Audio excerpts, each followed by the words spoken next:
And we are back. Pokemon Heart Gold, Hardcore Nuzlocke. We have completed the first part of this run, and now we are on to Kanto. We are currently exploring the SSN for that post-game run to meet Red at the top of the mountainside. And the first trainer we run into on the cruise liner is going to be the Gengar. And it's going to be a nice little flashback to that second rival battle right there at the second gym. And Luke, our Swalot, has been here the whole time, and he's going to go ahead and get locked in against the Shadow Tag Gengar. This is going to be painful to watch as we are exploring our options to swap out, and there is the reveal. This Gengar has the same passive as the previous Gengar, and all we have is a 4 times not very effective Sludge Bomb, and that's it. We can't encore the Shadow Ball or we'll die. We can't run. We can sit here with Yawn. We are stuck in, so all we can hope for is the Gengar completely taking its face, smacking against the keyboard, and he does not do that. Swalot dies, and Luke, who had been with us through almost every single part of this run, goes down. So for our team against Red, we're already going to have to mix and match at least one Pokemon. Anakin comes in, trying to avenge Luke Skywalker. Blossom fades, and that is the trainer on the SSN. Wow. We make it through the cruise liner without any other issues, and we run into a Ghastly in Vermilion City, so we go ahead and add that to the PC. It is now time to take on Lieutenant Surge, the first gym leader on the Kanto side of things. He's known as Author Mia around these parts, though. The Vespiquen comes down.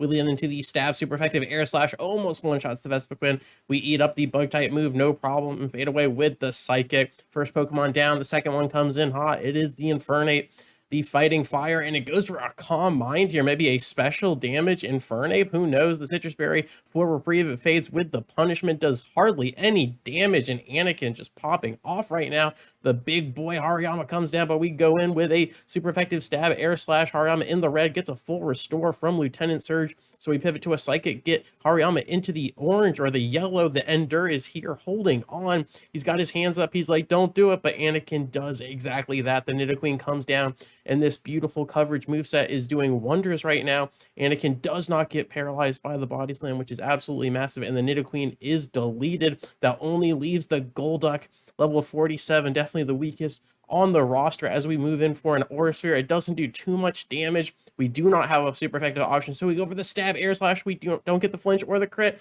but the Golduck responds with a Zen Headbutt. We're holding on at 57 HP, and we get the crit on the next air slash, and Anakin single-handedly sweeps Lieutenant Surge. Wow.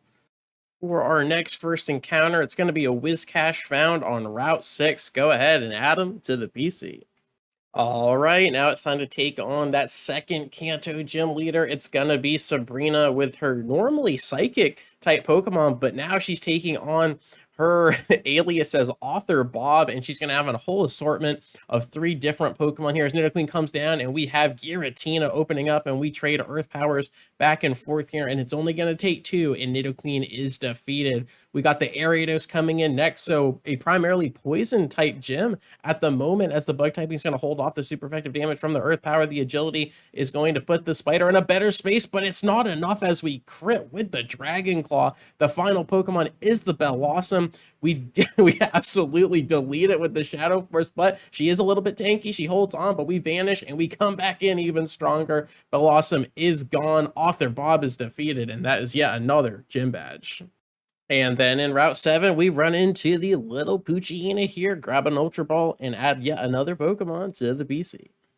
For our Celadon City first encounter, it is going to be the Bayonet, a nice ghost type here. We'll add it to the reserves.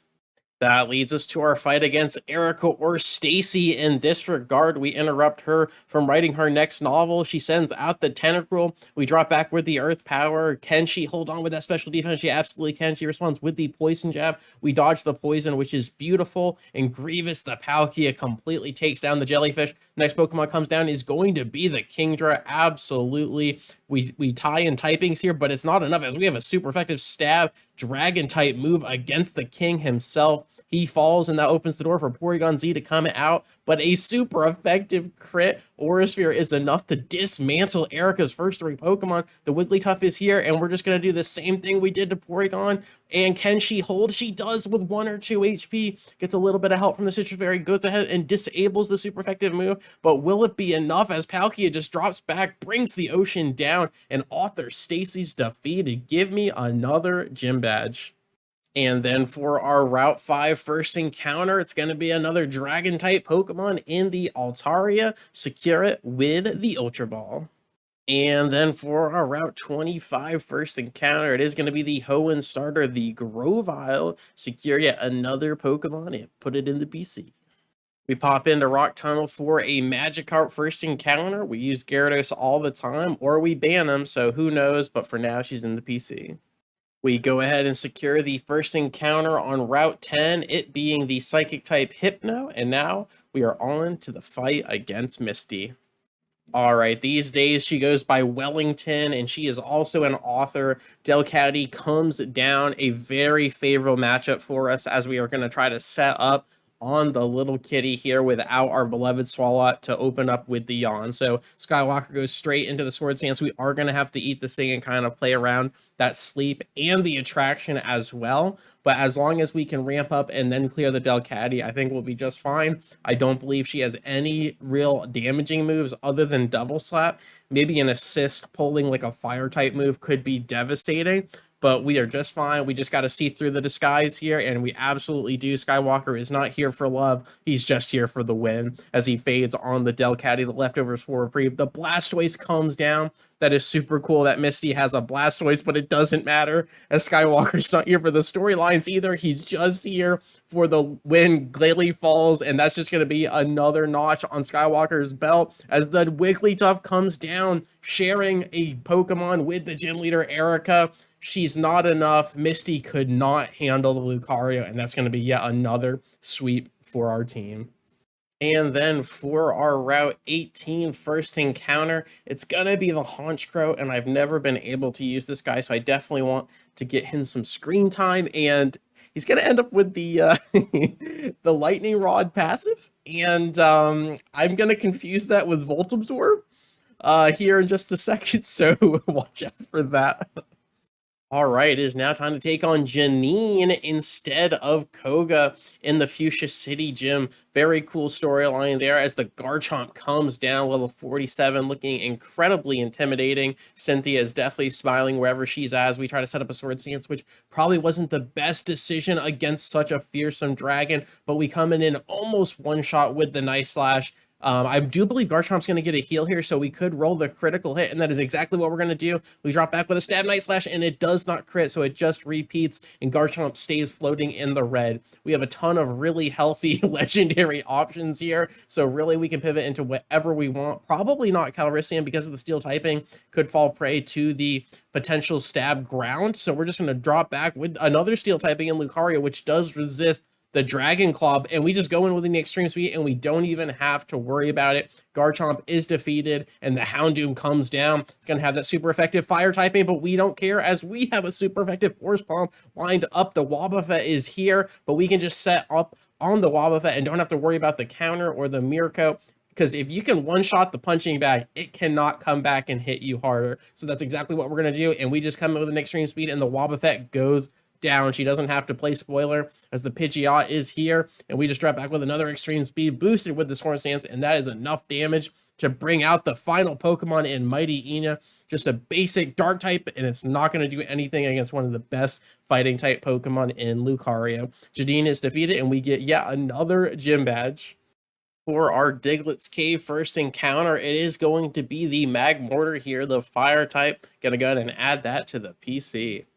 It is now time to take on Brock to get yet another gym badge here. Cristiano comes down, and the Beedrill opens this fight. We've got our Dialga with that Steel Dragon typing. We're going to lean into that Stab Flash Cannon, and it does massive damage, leaving Beedrill about a 4th HP, but the Endeavor comes down, matching the HP on our side as well. We go ahead and fade on the B, and we are looking pretty rough in this spot here as the Dawn Fan comes down looking for probably a super effective Earthquake, I would presume. So let's go ahead and get one of our flying types out there. So we dodge that right on the spot there. We go in with a beautiful super effective Water Spout onto the Tired Elephant. We take that down. The Luxray is here. They're looking for that super effective electric type move. However, we have Lightning Rod on the Honchkrow, so everything is fine. Don't worry about that as we try to set up with the Swords Dance, believing in our hearts that the Lightning Rod will keep us safe. As the Swagger comes down, and now we are +4 attack, doing massive damage to ourselves. So we're going to go ahead and pivot into one of our other options here, but the Luxray is looking pretty good right now. The Thunderfang does come down, gets a critical hit, but it's not very effective against Phasma the Giratina here. We drop back with the Earth Power, get a fadeaway crit on the Luxray, and now we are in prime position as the Jinx comes down. It's going to be looking for that super effective Ice type move, but I am wrong. The Parasong comes down, trying to take everyone out. Who hears that? The Jinx is gone, but now there is a timer on Phasma. The Manectric comes down, and we are looking for a nice pivot into potentially the Lightning Rod Honchkrow, as as I think that is Volt Absorb, and it's not, but instead we go into the Palkia, who just opens up with the charge. We drop back with the Earth Power, but the Discharge comes down, and it does massive damage, but we connect with the Earth Power. The Manectric holds on, and now I'm a little bit nervous here that we might lose Palkia. So let's go ahead and pivot into the Honchkrow, who has Lightning Rod, and right here, I believe that Lightning Rod is Volt Absorb, so we're actually going to heal off of that, but instead, you usually have an electric type with Lightning Rod, which attracts other electric type moves, so it's really useful in like a double battle where you can kind of draw that damage to yourself. And it wasn't meant to be, dude. I just threw out the Honchkrow and he got lit up. So instead, I actually made him more of a target because he already attracts electric type moves. Just a whole thing there. But we lose Honchkrow, and that is the second death in Kanto. Good golly. And then for our Route 21 first encounter here, it's going to be the Sleeping Snorlax. Drop back with the Ultra Ball and add another Pokemon to the PC. One thing I really do like about the post game in this game is that the interaction with other characters, like right here, you run into Blue on your way to take on Blaine, and he's like, bro, you're not ready to battle me. Just get out of here. I just love that. But as we come to find out, love does not last in Kanto, as we've lost our Swallow, we have lost our Honchkrow, and as you can see, the next Pokemon we opt to go into is not the Yanma, it's the Yanmega, and it's not enough to withstand a fadeaway critical hit from a Tyranitar. C-3PO goes down, and he wasn't even here for but a moment as we just pivot into Palkia and clean up this disaster. That is the third Pokemon we have lost in Kanto, so now we are just racking up deaths left and right. Can we get a sixth team member to really round out the spot and truly replace the Swalot? All right, in the wake of Yanmega dropping, we have replaced him with a fan favorite, the Raikou. That's right, the slow start Raikou has made a return here. I figured, why don't we just throw him out there and try to set up with the Swords Dance for the turns that he's already gonna kind of be incapacitated. So anytime you see the Raikou, I think that's gonna be our strat moving forward as the Rain Dance comes down and is going to empower that Water Sport from Anakin here. The Gastrodon being a pretty good opener from Blaine, who's used to his fire type Pokemon, as he takes the alias Wayne here. I really like how he ended up having his new name rhyme, as the Gastrodon does go down to the Togekiss, and another Porygon Z is here. So two normal types fighting against each other, but we have so many legendary options. Why not get Palkia in there, as the embargo makes it a very easy turn to swap into. The Aura Sphere comes down, Porygon holds on, lives long enough to get a walk on as a full restore, heals it up to full. The Aura Sphere comes back down, and it almost one-shots the Porygon Z, but we do outspeed on the second turn and get a fadeaway crit on the normal typing. The Hypno comes down, level 59, looking rather formidable as we come in with a Stab Surf here. It doesn't do much damage in the wake of Hypno's special defense, so we can go in with another Surf or maybe pivot to a Spatial Rend, getting that Dragon typing across the board, and it's not enough to take out the Hypno as he holds on with no HP. We get the confusion from the Swagger here, and that's going to make us want to swap into another Pokemon, maybe a Steel typing to resist that Psychic, as Dialga comes down upon the full restore. And we do have a flash cannon lined up. Potentially getting a special defense drop would be awesome. A swagger comes across, and we yet another Pokemon suffering from confusion. So now we're going to give Giratina a chance as a second nasty plot comes down. So Hypno's going to be doing so much work on the special side of things. The Shadow Force does connect, and it is a super effective stab fadeaway crit to call game against Blaine. Good golly gee. And I do believe that will call it for this video. As always, thank you so much for your time. I really do appreciate it. And I will catch you on the flip. Peace.